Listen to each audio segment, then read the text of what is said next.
Hello, everybody, and welcome to Paragade After Hours, a podcast where we talk about nerdy shit and sometimes video game shit. Usually it's gay. A lot of it's gay. Most of it's gay. Definitely. Definitely gay. So, I am your host, Joe. You find me on Paragade, and I'm joined this week by... Hi, I'm Mandy, Candy, Randy... Blandy. Sandy, Blandy. A.K.A. Brandy. Brandy. So, Brandy, resident weeaboo, also... just a Zelda enthusiast. Taking us into our topic today.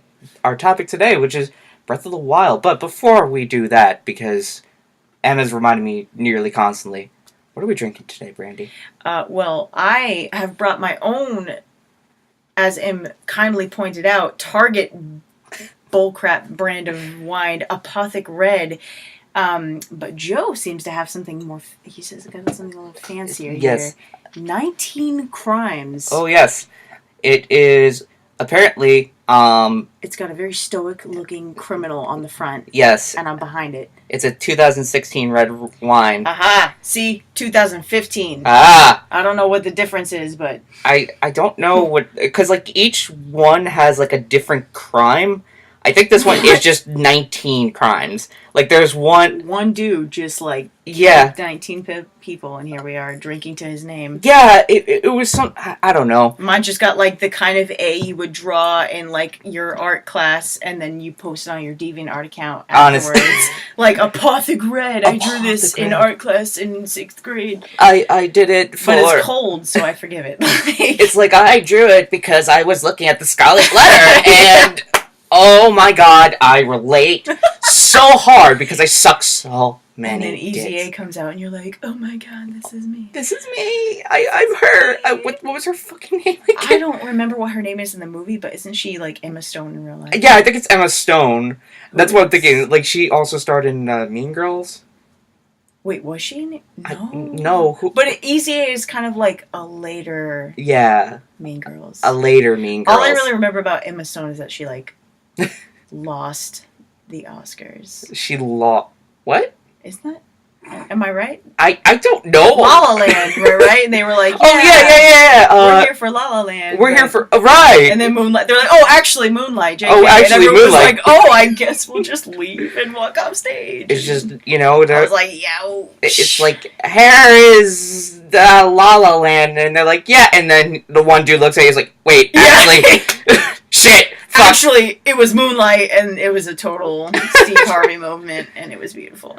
Oh my god. Okay. Anyways. So, Breath of the Wild. Breath of the freaking Wild. So, am I allowed to cuss on here? Yeah, dude. Okay, Breath of the fucking Wild. Like, this BOTFW. This is a I know. fucking podcast where we just drink. I know, but...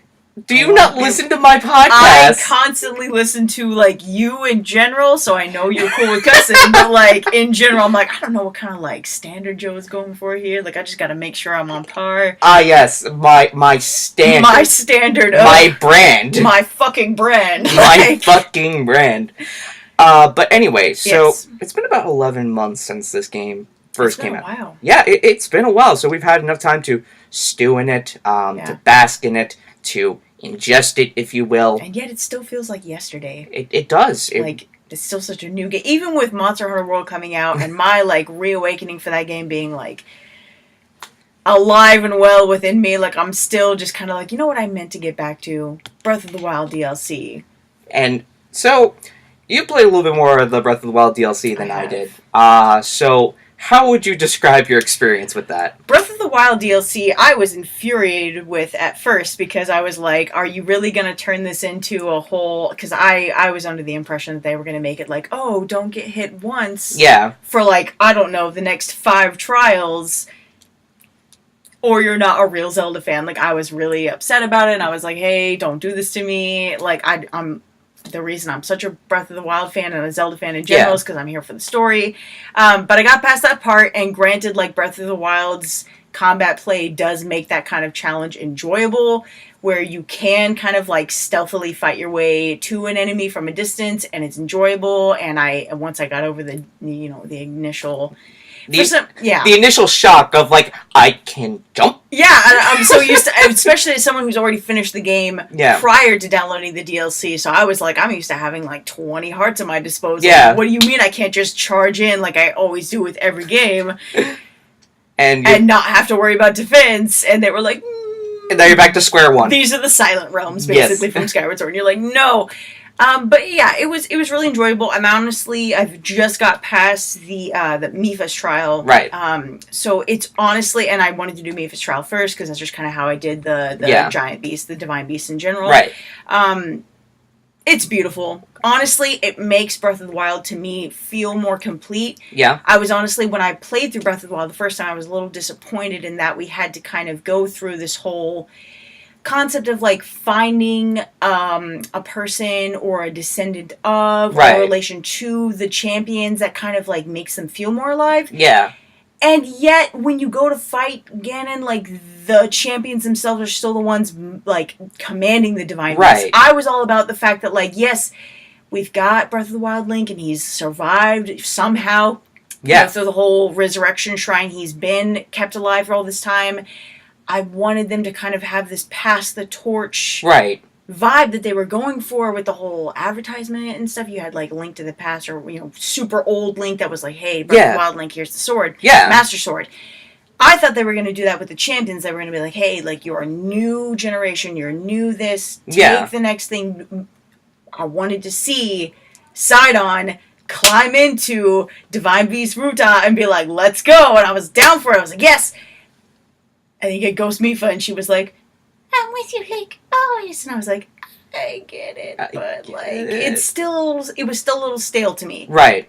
So the DLC I liked, because not only does it give you, I mean, and all I've really gone through is Mipha's trial, which has been a very big. Have you played Mipha's trial yet? I don't want to. Listen, I am not. I'm sure you've seen a lot of spoilers. It's just like, I know at the end you get the unicorn bike, and that's about it. I'm so ready for the unicorn bike. Like, they have turned Zelda into something completely different, but, like, I'm still here for it. And I'm like, I want to see Link on a motorcycle. This is why I downloaded Mario Kart 8. Like, I'm here for it.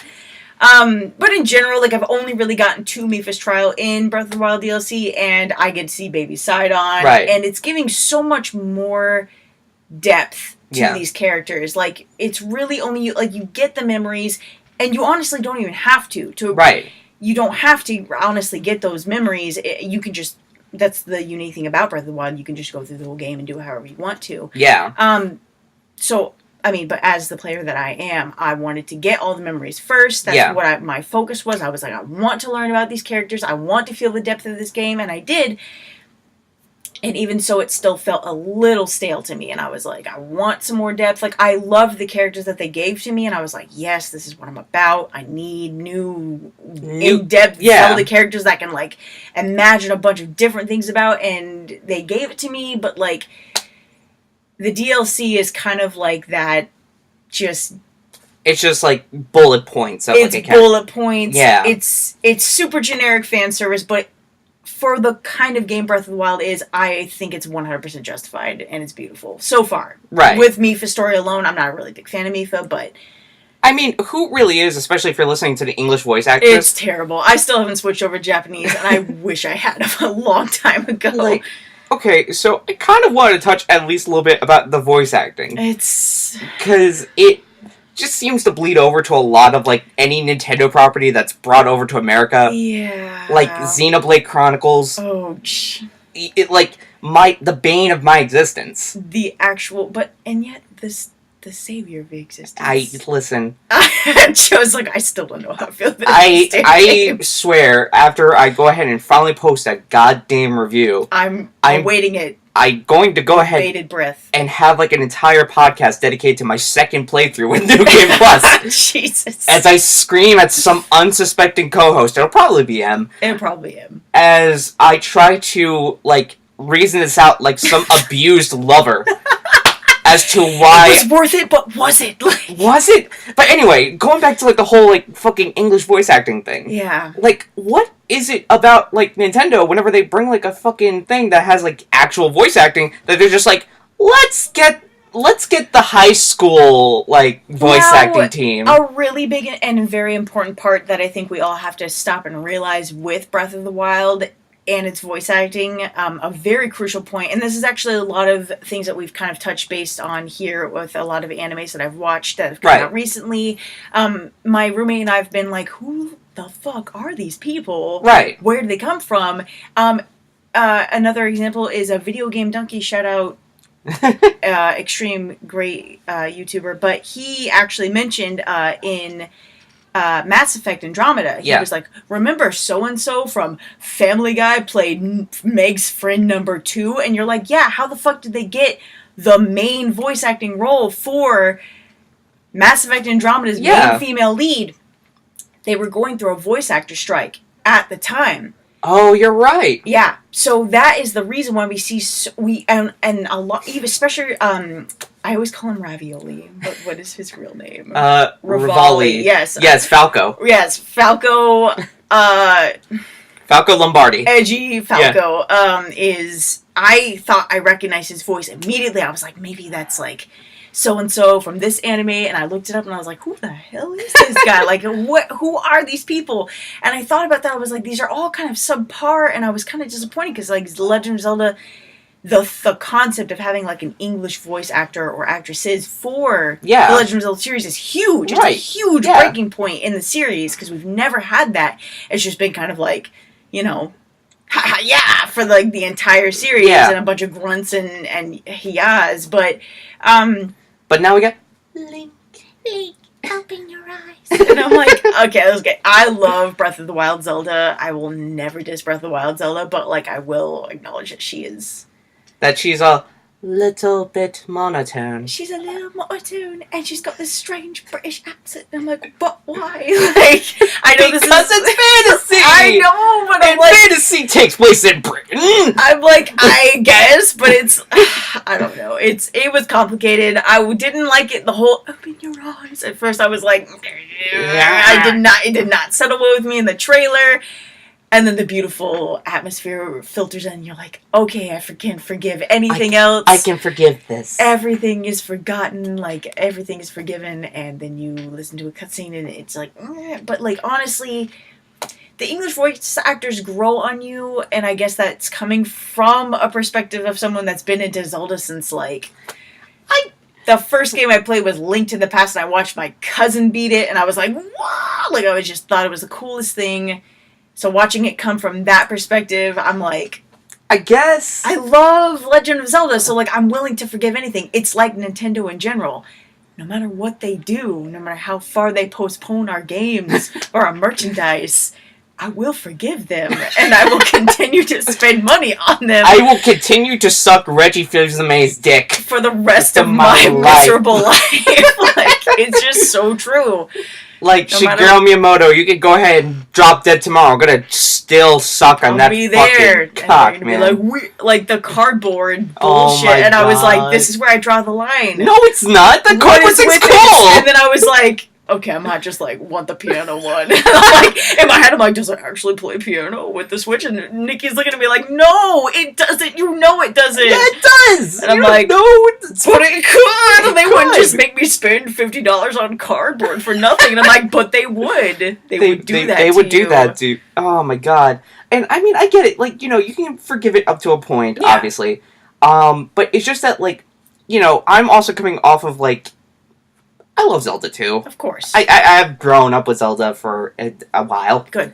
And everyone should. Everyone should. In my opinion. Yes. So, with that being said, it was like, you know, when Breath of the Wild was, like, getting released and everything, you had these trailers. I remember seeing, like, the fucking Japanese trailer with, like, where Zelda's breaking down, crying. Oh, it hurt. And it was this pure emotional performance.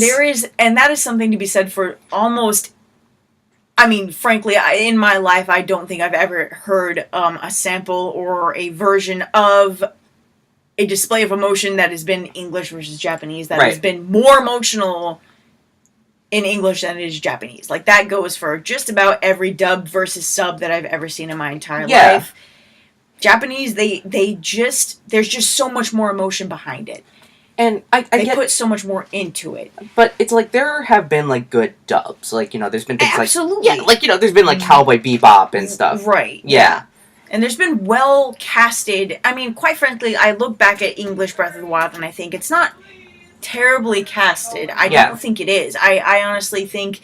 especially Rivali, like, I honestly did much like his voice actor, Darunia, or not, I mean, what's his new name? Daruk, you're right, yes. Daruk's character is a little generic, but, like, so is his character, you know what I mean? Yeah. Like, you can justify a lot of the choices for these voice actors based on what they're kind of supposed to be in general. But, like... Mifa's voice actors where I get really annoyed. Like, I could forgive, like, Link, but I couldn't forgive Link. Yeah, like, when you... Listen, when it turned out that it was the fucking Game Grumps, like, yes, princess voice. I was just about to bring this up. I was like, no. Legitimately, I was like, I want to just tell the audience right now. Like, Joe beat this game in, like, 3 days. Yeah. Like, you were like... Screw everything. Yeah. I'm going straight to Ganon, and then you got messed up, and then you were like, fine, I guess I'll do a few other things, but then I'm going straight to Ganon. Joe just went all out. I was like, I want 100% this. What kind of side quest do I gotta get to make a fruit cake that was Zelda's favorite cake? I need to know, like, how do I do all this stuff? So, Joe came to me and was like, I need you to understand that Mifa's voice actors is literally Aaron Hansen's voice for Princess Zelda, which is like our favorite voice of the entire voice. Yes. Like, in the history of voices that I have, like, incorporated to my everyday life, like... just... Sloop. Like that. Oh, God. Okay, we can't do anymore. I'm gonna... Like, I made a promise to myself. Like, if we're gonna do Game Grumps references, we get one. We get one. And that one is the best, which is... Sloop. That's two! What, cancel Slurp? Yes! Damn it! Fucking cancel the podcast! Okay. Oh, God. Anyways.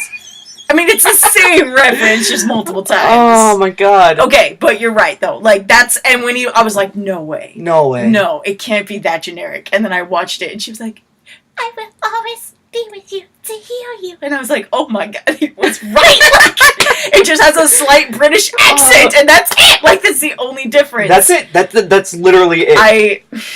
Like, holy shit, dude. And despite that... Because the one thing I love about Nintendo, which they kind of understood about this game, like, from the get-go, was, like, it's about the gameplay. It's about this moment-to-moment gameplay. Yes. As opposed to really, like, the story and stuff and the atmosphere, like, they're able to craft such a wonderfully mysterious world. Yes. And they're able to craft, like, characters where it's like, I want to know more about them. Yes. But...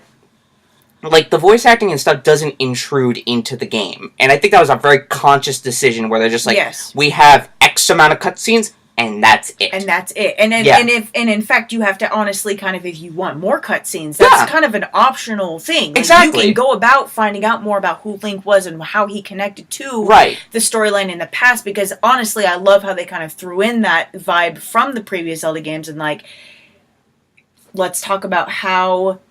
Link is out of place in this timeline. Like, they brought back the best element from the...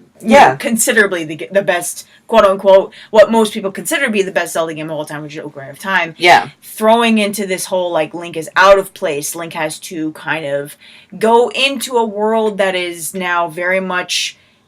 different than he remembers, but there's still elements, and he has to try to figure out, that was the biggest intrigue for Breath of the Wild for me, was looking at it and thinking, wow, we don't really have an idea of, with the trailers in general, what happened here. It looked like Hyrule was completely barren, beautiful and explorable, but barren. We didn't see a lot of people or villages in the trailer. But no, they really did not make the voice acting, like, intrusive. They really didn't. They made it honestly quite optional. Yeah. And if you did want to, they made it just bearable enough. Just in the English version, in my opinion, they made it just bearable enough. And quite frankly, the voice actor for beautiful Gerudo.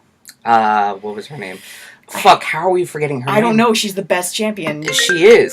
she's the best champion of all time, in my opinion. I have her figurine, and I think she's beautiful. It starts with Urbosa. Yes. Say Ursula. I was like, this making sense. No. Urbosa. Urbosa. She sounds like, I thought she was Rose Quartz from Steven Universe. I see that. Sincerely thought she was Rose Quartz, who also voiced Megara from Hercules. I was like, I know this is her. I know it. Looked it up. Not her. Not her. But I'm pretty sure she's the investigator from Persona 5. Oh, shit. Really? Yeah, the one that's like, I'm asking you questions. Oh, you shit. Answer. I'm pretty sure it's the same person. But yeah, it's... Because that was just it. Like, you know, going back to Xenoblade. And how it's like, you know, which I haven't played, but well, okay. I've heard plenty about. Yes. So, like, you know, with the Japanese voice acting, like, it's good. Right. It's your typical anime voice acting. Right. Which, you know, it's like, it has its ups, it has its downs. Yeah. But it's like the English voice acting. They use, like, every fake, like, British, like, European accent known to man, and the problem is that it is intrusive to the gameplay. Like, this is, like, Xenoblade Chronicles 2, as far as, like, its English dub, is such a lesson in, like, making sure that, like, you know, how to not design voice acting. Yeah. Because it's like, you know, every time, like, you hit something in, like, Xenoblade, if you're playing in the English voice acting, it's like, I like your attitude! Yeah! And you're just like, oh, God, shut up. Spin Blade! And it's just like, shut up! I like your attitude! And you're just like, God, stop. Why would you choose these, like, generic... These generic... exclamations. This generic... forced accent. Oh my God, it is... That's disappointing. It's so disappointing, and it was such a lesson in, like, don't do this. Yeah. And Breath of the Wild doesn't do that. I really don't think they did. A lot of...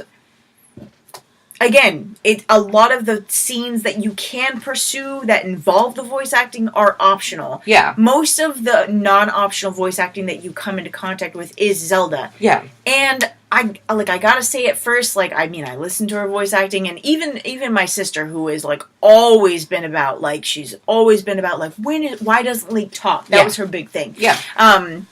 She was always confused by that, always like, why doesn't he talk? She always tried to give him a voice when we were, like, learning to read, basically playing, like Legend of Zelda and, like, giving him a voice and stuff. But, I mean, even she was like, that's Zelda's voice? Like, she was like, really? And I was like, dang, if Jessica can't even get behind this, like, you know there's something wrong with it. And off the back, I was like, I don't know. But the more you get into it, and honestly, the more memories you do pursue that involve Zelda, like, I think it grows on her. I think that she does a decent job with conveying the emotion. Right. Again, I haven't played it in the Japanese version, so I can only assume how much more emotional it gets from that point on, like... It gets pretty good. Like, I can't, like, so many things about, like, the quiet scenes. I think this is where, like, English voice acting has its tells and its benefits, is that, like, in the small, quiet opportunities to give emotion into something, when Zelda is, honestly, one of my favorite memories with Legend of Zelda in Breath of the Wild is when Zelda is expressing her frustration with not being... She just can't find why she hasn't connected with wisdom, why the gods have not answered her prayers. Right. She's in the Fountain of Wisdom, like it's her last place, it's her last hope. Yeah. Or no, it's a Wisdom of Power, or the Spirit of the Fountain of Power. Yeah. Yes, and she like does this like splash into the water, and she's like, "Curse you!" Like she gets into it, and I felt it there the most. Now, cue to the scene where she's crying on Link's shoulder, and all their friends are dead, and she's like, I messed up, and it was because of me. Like, you want to hear it there. Like, you do, and I want to hear it there the most. And I remember, like, the Japanese one, she wails. It's always... She just, like, fucking, like, and, like, even with no context, when I was watching that trailer, you're just like, oh my God. Oh, no.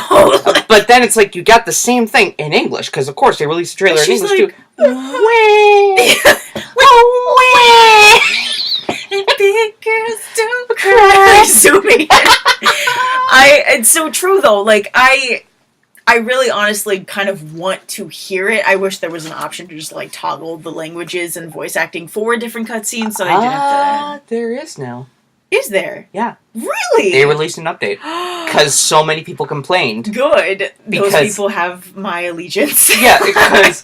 So, like, because before then, it was just like you had to go into your fucking Switch settings, and after you went to your Switch settings... I remember you telling me all of what I had to do just to, like, get a legitimate voice acting experience, and I was like, I'm lazy and I don't want to do that. But now, they have made it so that you could just turn on Japanese voices. Beautiful. And that's it. That's amazing. You have to do it before you load up the game, but it's like... it's like, you know, you exit the game and then you go to the options. But I don't have to start a new, like, game file. Right. Okay, gotcha. Yeah. That's great. That's beautiful. Yeah, so basically there's that. But, yeah, so... That's wonderful. Kind of also going off of the topic of, like, the trailers and stuff. Yeah. Because I remember you crying. Literally crying. At work. Freaking out over this trailer. About this trailer. Even in the English voice acting, I was like, what? And I remember us, like, concocting, like, you know, you, me, M, literally everybody, concocting all these theories about, like, what does it fit into the timeline? What does this mean? Yep, we were all losing our minds. Oh, my God. Over, like, how does it fit? How does it fit? So... Which is the beauty of every new Zelda game. I guess kind of where this leads to is, like, what were your expectations really going in? Now, okay, my expectations going into Breath of the Wild, and I remember you and I both just being like, yes, this is what we need, because my favorite, and like even after Breath of the Wild, probably the most successful game after the iconic Ocarina of Time. Yeah. Still to this day, my favorite is Wind Waker. Yeah. It will always be Wind Waker. Like, I just really honestly don't think anything can top that. And with my nostalgia glasses on, I'm like, there's just nothing can top it. Right. So my hopes, of course, watching the gameplay that we got and seeing like the little salt crystals that they got, and it's like giving them information. Oh, left over from like a big sea kind of proceeding. You were like, is this post Wind Waker? Yeah. This was my hope. I was like, yo, and then you said the same thing, and I was like, other people are out here thinking this. Yes, like, post Wind Waker, reawakened Hyrule, goddesses and gods giving Hyrule another chance, and, like, can we talk about Calamity Ganon and how appropriate Wind Waker Ganon, after being quote-unquote killed or sealed by the Master Sword, how appropriate his anger and his hatred, would have been for to equal that kind of, like, malevolent, just ultra, like, giving into just sheer power. Like, it would have been perfect, in my opinion. It would have been perfect, and, like, I remember, like, me and M's, like, theory going in was, like, it had to be pre-Wind Waker. Like, at the end, you basically seal away Calamity Ganon. Yes. But it becomes apparent, like, no matter what you do, Calamity Ganon is going to keep coming back. You know, that's fair. Yeah. And that, like, the goddesses were just like, fuck it, we fucked up. We just gotta flood it. Just flood it. So just imagine, like, the end of, like, you know, Zelda, and you just see rain coming down. I remember that. I remember you telling me that. You were like, just imagine at the end of this immense, epic game. Yes. And it would make sense for, like, how extensive the ocean was in Wind Waker. Yeah. And so exhausting to get across. Having that reflected, and how limited your usage of space was under the water once you do get to visit under the sea. In Wind Waker, and how freeing it would be to, like, actually get to explore everything and be like, wow. And then you said at the very end, yes, the rain comes pouring down, and you're like, no. So it's Wind Waker. I would have fucking loved that. I mean, I love the game regardless. Yes. Because the game in and of itself is so fucking beautiful. It's just beautiful. And more than I was honestly expecting. Iconic. Like, it really did just go ahead and just, like, level this kind of, like, gaming playing field for, like, the longest time. It really did, though. Because this was coming around, like, what? The time where, like, EA was just like, nobody wants to play single-player games anymore. Honestly. Like, it reawakened that, like, love of just, like, I don't really want to, like, work in a team. I just want to get back to the heart of a story. Yeah. And I want to earn the ending, and I want to feel accomplished, and I want to fight, and I want to save a world. Right. You know, like, it was that vibe, and they brought it back. Like, it just came at such, like, like, first off, can we just, like, say how much of a bomb year 2017 was for gaming? It really was, and I think, quite frankly, we needed it. Like, oh my god! If they had not come so... If they had just not slammed us with so many great games in 2017, I honestly don't know if I'd be okay today. Like, I feel like a lot of people would just fucking quit gaming, like, right then and there. Yeah, they'd have been like, well, everything else is gone. I give up. Yeah, it's like, fuck it, everything else is a dumpster fire. It's seriously. Like, oh my god, it was like, it was like right before that, you had Nier Automata, you had fucking Horizon Zero Dawn, you had Persona 5, then you had fucking Zelda, then you had Splatoon, then you had Mario, then you had...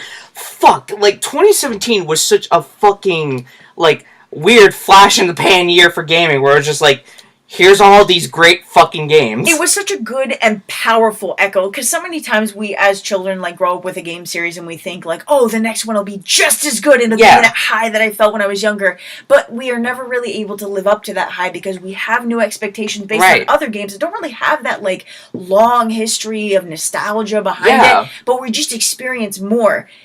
Mario Odyssey, Breath of the Wild, you bring back two iconic, legendary foundations of gaming with this new twist, this new application to, like, we know you've seen other things, and we know you have new expectations going into another game series, and we're meeting you there. We're not just living off of our titles now. We are bringing the title into a new generation. Exactly. And, like, people are going to grow up here from, like, going forward and think, I grew up with Breath of the Wild, and, like... okay, wow. I feel so bad for the people who grew up with Breath of the Wild. That's so true. Like, oh my god. It's true. But in the same breath, like, what... In the same breath. What a good game to start. Like, I mean, it can only really get better from here. You hope. You know? Hope. And that's just it, is, like... Because the interesting thing about, like, Breath of the Wild and... A lot of the interesting things I've learned about Nintendo is that, they brought in a lot of people who had no prior history with this game. Yeah. Like, they're good about that. Yeah. They do that with a lot of games. And the other thing that I've also found out about Nintendo that's really interesting, they tend to hire people who have never worked in the game industry before. Really? Yeah, so, like, obviously they're going for people with, like, arts degrees and shit. Which is like, good. Yeah, with, like, a rudimentary understanding of, like, what do games do. Yeah. But... Aside from that, when they're looking at like, the hiring process and all that, they tend to look for people that it's like, what are your main interests? And if it's other than gaming, we want you. Like, that isn't to say that, like, if your interest is gaming, like, definitely don't go for there. Yeah. Because they still go ahead and hire people there, but it's just like, they try their best to go ahead and find qualified people. Good. They should. Who don't have gaming as their primary thing. And I feel like that might honestly be Nintendo's strength. Yes. Because they're not looking for the best and the brightest of gaming. No. They're looking for the artistic experience. They're looking for the experience. Yes. And not only, like... And it's not solely for gaming, because that's honestly where I came into gaming. I've always been in Nintendo. My parents were like, no, we're not getting you a PlayStation. Like, you can work. That's the devil's work. It is definitely the devil's work, because, you got your Final Fantasies and... Exactly. The only reason I got a PS2 when I was younger is because Barbie Horse Adventures was on PS2. And my dad did not want to give us his computer for PS2 Barbie Horse Adventures. Alright. Anyways, so... but no, going into, like, I'm surprised. I think it's just, in general, Nintendo had kind of a more family-friendly oriented, setup. And I like that they stuck with that. They've never really, they don't have to go extreme horror or extreme action. They've always been, and they've always grabbed me, and they will always have my heart, solely because they, even with Splatoon, god damn it, even with Splatoon, the colors, the concept, it's weird, it's different, it's artistic. Yes. Ultimately, it's artistic. Like, Nintendo is an artistic gaming company, and I love that they stick with that. Yeah. They are just true to what they know, which, frankly, it is quote-unquote family-friendly, but they don't really necessarily need to go all out in another direction, because they've lasted this long, and for good reason. And, it's like, Nintendo, like, themselves as just a game developer. Yeah. Like, they found their niche, they found their kind of, like, calling, as far as, like, what kind of games that they want to make. Yes. And then it's like, it's like, the Switch the Switch has been, like, one of the few systems that have seen, like, so many mature games on it. Yes. But they're all not from Nintendo. That's true. So it's like, you've had Doom, which, is, like, probably the most mature, quotation marks out the mature. Yes. But it's like, you've had other games like that where it's like, we're releasing on the Switch, and it's like, Nintendo realizes that, like, while that demographic is there for gaming and stuff, myself included. Exactly. Like, it doesn't... They still need to bring up their game to apply... Yes. ...to people that aren't and just in that. And even then, it's like, Nintendo, like, me, despite, like, playing a lot of these really sort of quote-unquote mature games, it's like, I find myself way more drawn to Nintendo games because it's just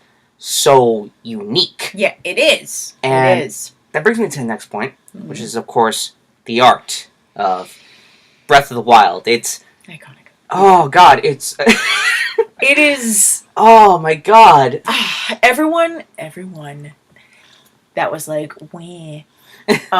Wind Waker is cel-shaded and dumb, and I'm like coming in here with Breath of the Wild, slapping you in the face with his champion sword, like, this is cel-shaded, but still beautiful. It's like they did Skyward Sword right. Yes! They did Skyward Sword right! You described it so well!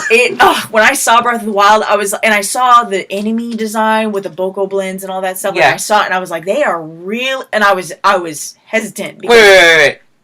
Boko blends, what do you call them? Boko blends? What do you call them? Bokoblins. Oh my God! Really? Are you really gonna call me out? I thought I said the full wrong name, and you're like bokoblins. I'm like, what? Corn on the coblins? Like, yeah, bokoblins. Oh my God! Like a chicken. I'm kidding. Give me some of that wine. Just pass me your glass. I'm taking a long drink of this wine. You just keep chuckling. I'm like, remember my actual point. Oh God! I love the readout of the fucking. Just a bunch of yuck.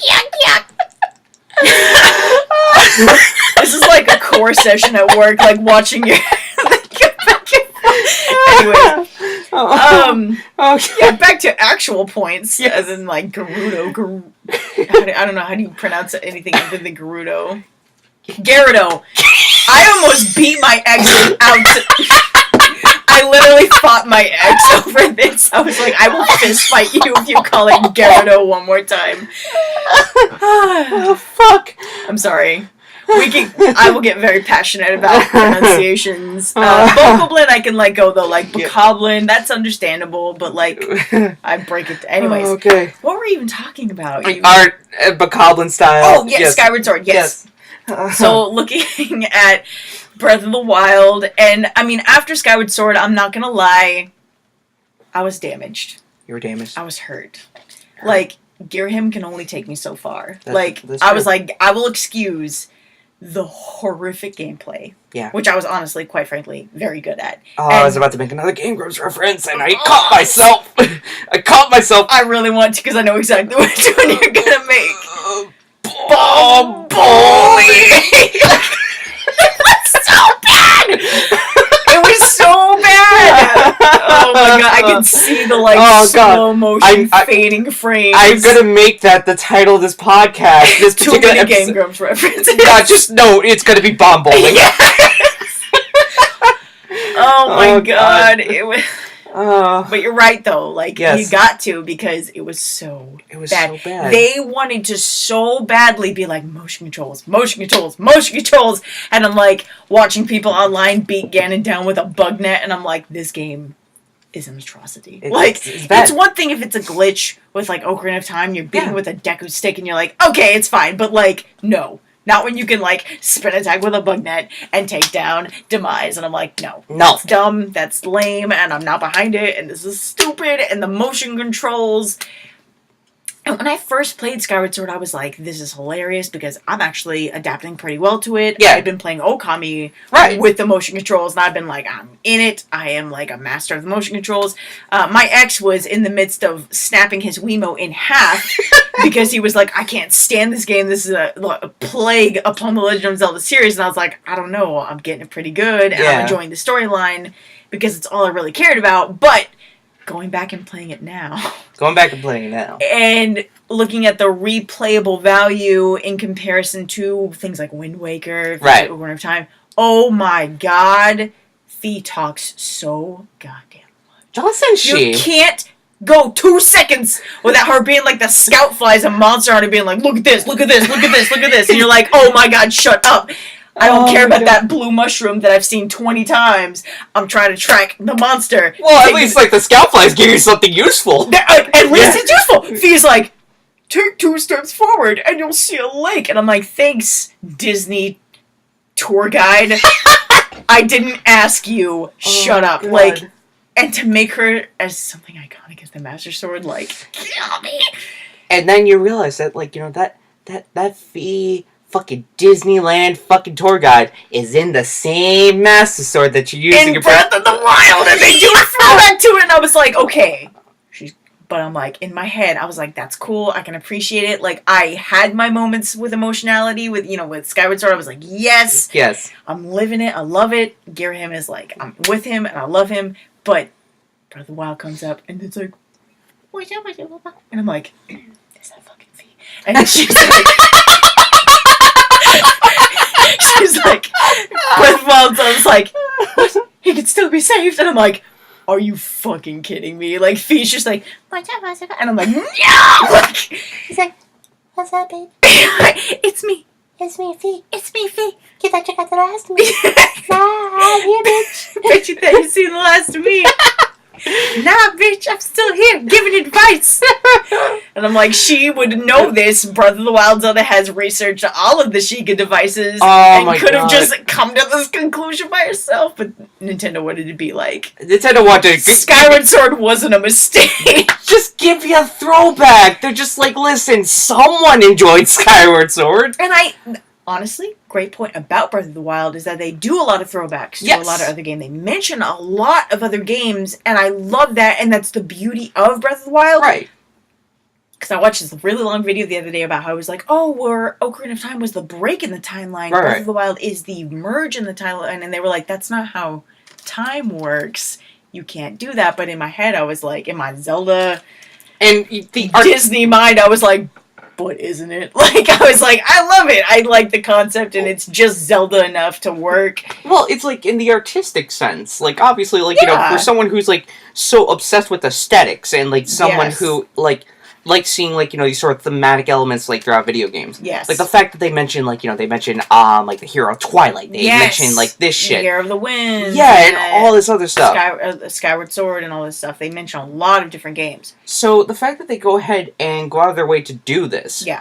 It's like, you know, somebody's like, that's not how time works. It's like, it's fucking time travel. Zelda. Like, honestly, the Sheikah are so mysterious, and you've got these, like, half-dead monks everywhere. Like, they could probably make anything happen. Look, okay, so here's my rule for fiction. Yes. And this is, like, I've learned this from the fucking stupid video about, like, you know, when Superman died. And it was, like... you know, at Batman's hands, or like otherwise? Well, okay, because that would just make your point all the more valid. Well, no, okay, so like in the comics, like during the 1990s, you know, comics were like, oh, we need to boost up sales. They're like, let's kill Superman. So iconic. Yeah, so they fucking killed Superman, but he wasn't really dead. And, like, you know, he went ahead and, like, came back to life and whatever. And, of course, like, the narrator was just like, that's fucking dumb. Why would they do that? And his granddad, or, like, uncle or whatever, goes ahead and talks to him. He's like, I'm going to teach you the most basic lesson of fiction. How do you kill a vampire? I'm asking you, how do you kill a vampire? Well, from what I've heard, you, per supernatural, inject them with dead man's blood. Yeah. Cut off their head. Yeah. You know, and then from generic lore, garlic, holy cross, holy water, stake to the heart type of bullshit. Right. Right. Want to know what the answer is? However the fuck you want, because vampires don't exist! They don't exist! And time travel doesn't exist yet! That's true. That's beautiful. So who knows? That's true. And it's like, you know, I will let Nintendo go ahead and be like, you know, listen, in order to make things easier for our writers, and this goes the same for fucking Star Wars, like... that's true. Just let them come up. And you have these people that get... And honestly, like, I'm one of those people. Like, I look at the timeline for Zelda since a young age. I mean, I played Link to the Past first, Then Ocarina of Time, my first thought, I was like, there's more Zelda games. Yeah. And the first thought is like, how are they connected? When did this happen? Out of where? From which Link is this? Is this a different Link? Is this the same Link? Like, my little 12-year-old mind was like, whoa! When Majora's Mask came out, you better believe I was having, like, a ton of, like, crises. I was like, what is this? But that's the beauty, and they released this official timeline, and it's like, they want to bring in the different timelines with Ocarina of Time. They're like, oh, Hero dies. Oh, he doesn't die. Oh, he's still a child. Like, you have all the... And they're trying to explain it away, and you're like, good. That's great. I love that you met the fans where they're at. Yeah. They're willing to put this much dedication into this concept, into the games you've already released. Something that I loved what they said about Breath of the Wild was, we didn't give a shit about the timelines when we made this game. We were just like, we're going to take the elements of the Zelda games that we know people love, and we're going to give them... hopefully the best Zelda game they've ever experienced yet. Exactly. And everyone's still, to this day, trying to explain it away. And I'm ready to hear any kind of, like, convoluted, not abiding by the laws of physics or time theories that they have to fit into the timeline, because that's what it deserves. Because it was a great game, and it was outside of the boundaries. They didn't let that... They didn't let that constrain them. Constrain them, exactly. And that... Exactly. So... With that being said, I guess, like, of course, we lead to, like, kind of the end point of this discussion. Yes. What do you want to see Zelda do next? Quite frankly, I had a lot of opinions at the end of Skyward Sword. Yeah. And then they came out with Breath of the Wild, and I was like... They just kind of answered all They just answered it. Like, with Skyward Sword, they brought in so much more emotional value to... Link to, I mean, like, and Wind Waker was there for me. Like, I was there emotionally with that Link and with that Zelda, with Tetra, like, with everyone. I was like... Ganon. With that Ganon! The best Ganon! That, okay. And in that is the only thing I want to see in the next Zelda game. With Breath of the Wild, like we had discussed when we first saw the trailers, I wanted to see... like... Tragic villain Ganon just descending upon, like, and remembering. I wanted cutscenes with, like, Ganon remembering lifetimes of hatred and, like, being unable to cope with, like, the fact that he was a human before he took on... I wanted the Triforce of Power to be a horrible thing in this game. I wanted it to be, like, you don't take... Like, I wanted Wisdom and Courage to be easy, but not easy. Obviously, you have to earn those things. But I wanted the Triforce of Power to be, like, this piece of power... You lose everything for it. Yeah. And in doing so, become a villain. Yeah. We got to see Wind Waker Ganondorf explain Ocarina of Time Ganondorf. I did this because I was jealous for the lands of Hyrule. I saw that they had lived with bountiful... Green fields and flowing streams, and I lived in the desert, and my people suffered. And I remember that fucking line, like... My heart was like, dum, dum, and I was like... I coveted those ones, I suppose. Yes! And you're just there like, what? This is the first time you get a glimpse of, like, human Ganondorf. Like the carrier of the Triforce of Power. You get a glimpse of, like, what he is, what he wants, why he does what he wants. He's not just some ancient evil power that continues. I mean, yes, like, the Spirit of Demise, like, yes, I can still... You don't justify it, but... But it was like, even then, like, Wind Waker didn't have to worry about that. They didn't. Like, Wind Waker could go ahead and make this character into this human thing. And I feel like, you know, fucking Breath of the Wild was basically much like, you know, fuck tradition. Yes, absolutely. I feel like some part of them, in order to just kind of make it so that it's simpler, was just like, we're gonna abide by this one tradition that's its demise. And that, like, I feel like that kind of hurt, like, if there's any bad thing I can say about Breath of the Wild was that I was so disappointed by the fact that Ganon was literally just evil. Oh, he's just there. Yeah. He's just there. This is, when you ask, what do I want to see The Legend of Zelda do next? Give me more Ganondorf motive. Yeah. Personality. Why is he Ganondorf? Why does he covet? Why does he go for the Triforce of Power? Why does he own? Yeah. This game, honestly, and I can't really be mad at Breath of the Wild, because when have we gotten this much depth into Zelda herself? Yeah. She curses the gods. Why won't you give me? Why won't you tell me what I have to do? I'm just trying to do my job. And kind of through her relationship with Link realizes that she's always been there and she's always meant to be by his side, to protect him, to honestly stand up to Ganondorf and seal him for 100 years, like just taking him down and doing it herself. Like, you think about how much time you've just wasted in Breath of the Wild, and Zelda's just there, like, oh, whenever you're ready. Like, she's incredible. Breath of the Wild Zelda is incredible, but we do kind of get more of a glimpse of that in Skyward Sword as well. She was more of an emotional character. Yeah. I need more Ganondorf. And there's been so many theories and so many stories and theory. I just want to know more about him. And I really gotta agree with you there, because, like, as far as, like, any sort of, like, game that I would want to see come out of, like, you know, the Zelda studio next. Yes.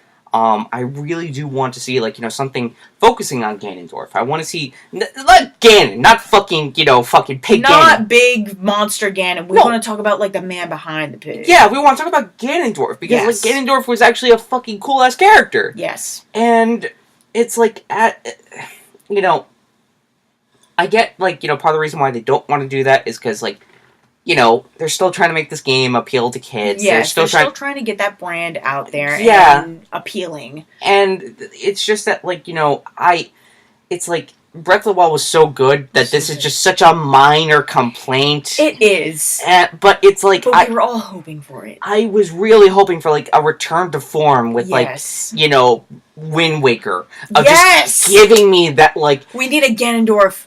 And then, like, Ultimate Ganon. Yeah. We wanted, like, I wanted, because it was such an iconic thing. It was like, oh, Ultimate Ganon.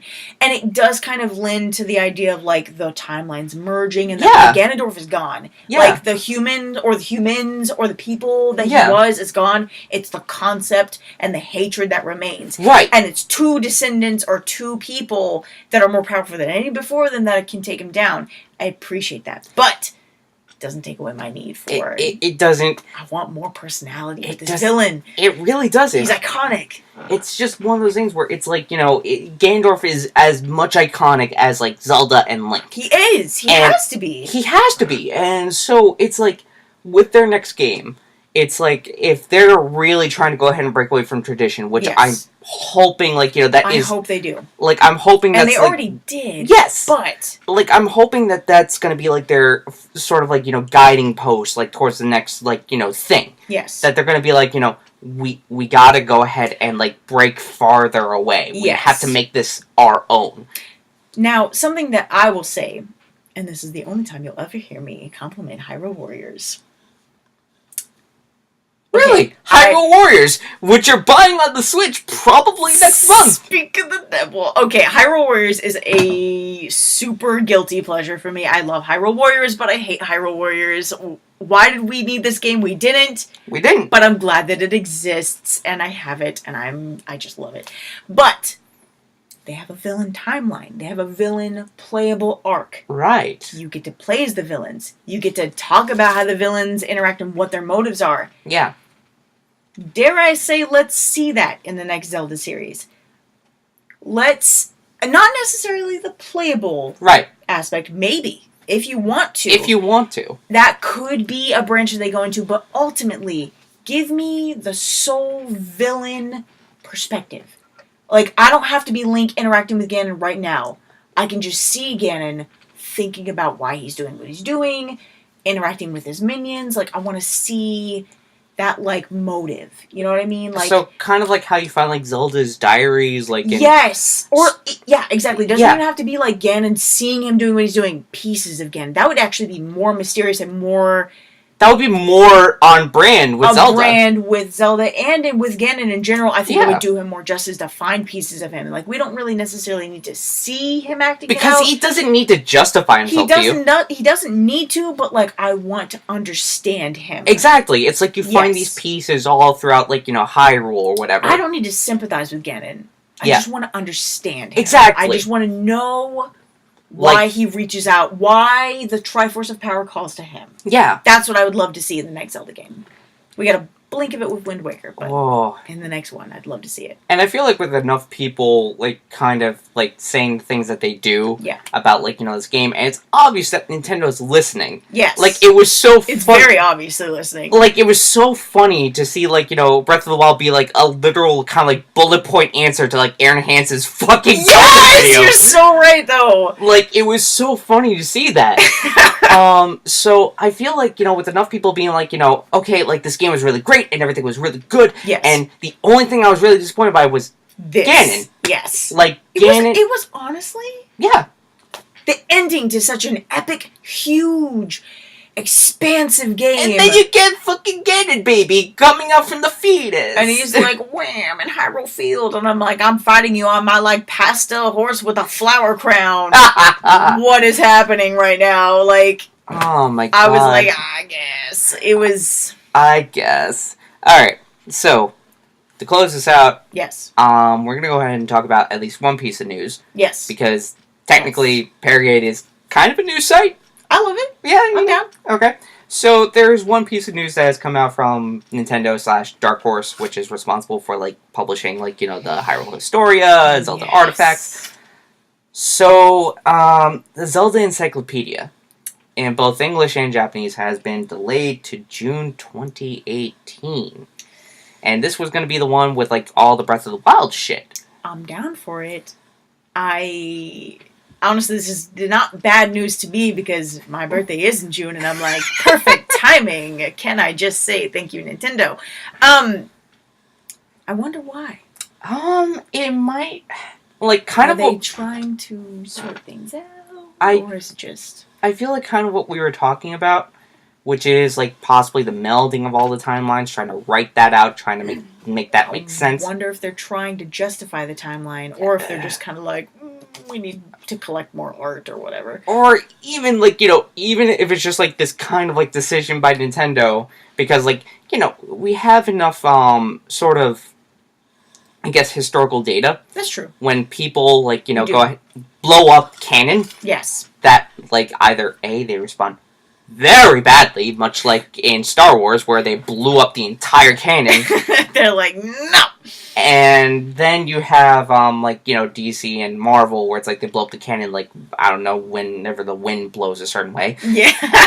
They're like, we're doing this now. And people are just like, I guess I'm mad, but I guess. I'm mad, but I'm getting lots of money out of it, so I guess. Like.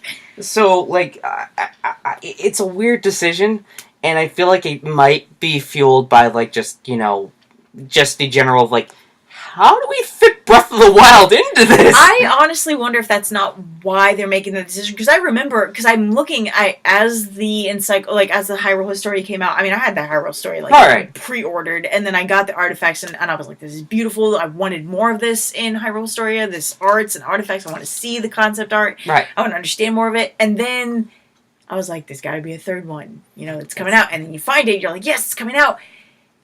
And I'm thinking, it's an encyclopedia. And I'm like, what can it hold that the other two already don't? Or is it just a combination of the two? What... That's true. Like, what really will it entail? What are they kind of delaying it for in terms of, like, what could you possibly add to the third one that the other two don't already have? Unless it's just like a... Unless... They're not trying to fit pieces of Breath of the Wild into the canon. They're trying to fit pieces of the established canon into Breath of the Wild. That would be interesting. Honestly, and I haven't really looked at the statistics of the games, but, like, did Breath of the Wild do better than Ocarina of Time? Not yet. Because, like, Ocarina of Time has lifetime sales. So it's like... That's true. Yeah, so it's like you have the fucking, you know, Wii U Virtual Console, you have the Wii Virtual Console, you have the re-releases. Across a variety of consoles. Yeah, re-release. That's true. So it's like, Breath of the Wild has a ways to go to catch up with that. That's true. But honestly, with, like, kind of ways that, like, things have been panning, it's looking like it might catch up to it a little bit sooner than most people probably expect. honestly, I'm not surprised, and it would not surprise me moving forward that they attempted to make one of their best-selling games in the series. Oh, yeah. They're now trying to justify, and I don't even want to use the justify, just try to basically fit it in. If they didn't let something constrain them making one of the most amazing and impressive games in the series... Just make, like, Ocarina of Time bend over. Yeah, exactly. It's just like, okay, well, now... let's just make sure this still resonates with the true rabid fans out there. So, yeah. That's a good perspective. That's a good point. And just, my God, like, it's so weird to think that this game came out a fucking year ago. I can't believe it. Quite frankly, I'm still playing this game, and I still enjoy it. I still want to restart it. In fact, I've restarted it once. And the things that I pick up every time I pick it up again, I find something new. And it's so wonderful. Like, I played through it, like, my first time, and then I pick it up every now and then. Yeah. Now, Em's borrowing my copy, so it's just kind of like, I just kind of like, okay, like, I'll pick it up whenever. Yeah. But even then, it's like, every time I go to play it, it's just like this old friend. It is. It's like this old, lovable friend. And it's remarkable that, like, within a year, something as new as Breath of the Wild and as advanced as Breath of the Wild feels like an old friend. It does. That just goes to say that it's still... it's so familiar to, like, anybody who has played Zelda. Solid Legend of Zelda game. But, like, at the same time, be such a breath of fresh air. Yes. Breath! So, anyway, that should go ahead and close out the podcast, because we're at about an hour. Yeah. So, Brandy. Yes. Where can people find you on the internet? Not many places. I don't really have a presence on the internet. I'm a pretty personal, quiet person. But eventually I'm an artistic person, as hopefully I'll have Joe's commission done soon, and you'll see my art as Joe's icon for this podcast. But in general, I do plan to make an official art blog soon. Haven't really decided a name on it, but when I do, I'll be sure to let the podcast know. And you'll probably be a co-host on the podcast again. Oh, definitely. Because I want to give you an excuse to go ahead and be like, I'm gonna plug my shit.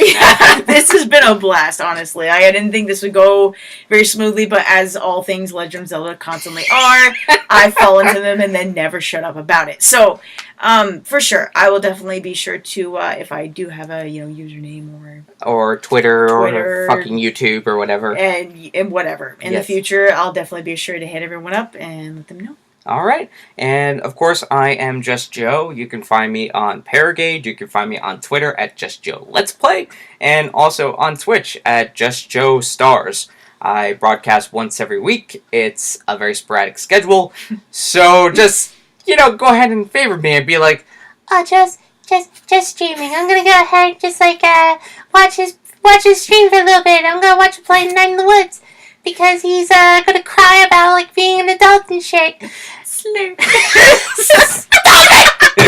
I can't help it.